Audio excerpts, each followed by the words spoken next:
Well, we've always been storytellers, from year dot, sort of thing. But then take it from there, because culture evolves, there's contemporary work and there's theatre work. So I think it's that thing of, I can tell a good yarn, and we're pretty good at telling yarns. And sometimes, I think in the past we were doing plays that were maybe even a little bit ahead of its time. We were talking about issues that later come up with stolen generations, and sometimes audiences maybe have trouble digesting what we're actually on about. When we started, they weren't teaching any of this anywhere. There was no NITV, there was no Aboriginal schools curriculum. We were very much starting from a point that if we're going to do main stage plays, a lot of people aren't even going to know what we're talking about or are going to deny what we're talking about. It also gave a history lesson to Wadjalas, who in a lot of other ways wouldn't have had access to information about history, and it caused them to question the history of Australia. So it benefited the wider community as well by activating in their thought process as well, what's going on here. We perhaps need to find more about our history. It's not just a white history, it's an Aboriginal history.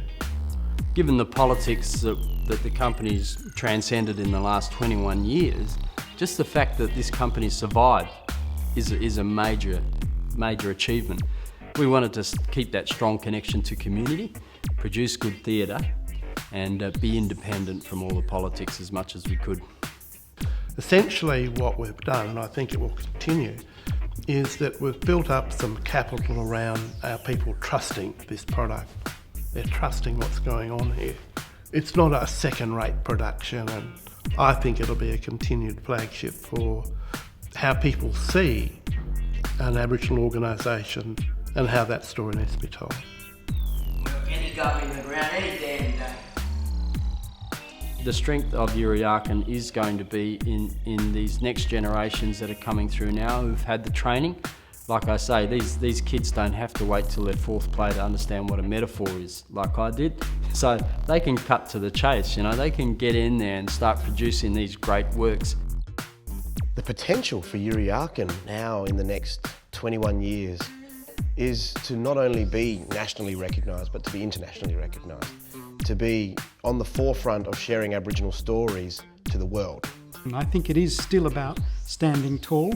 I think it's still about finding those Aboriginal stories that deserve to be told and putting them on the stage with the support of the community, the Aboriginal community behind you, and to put on a fantastic piece of theatre. Come and see what's in here!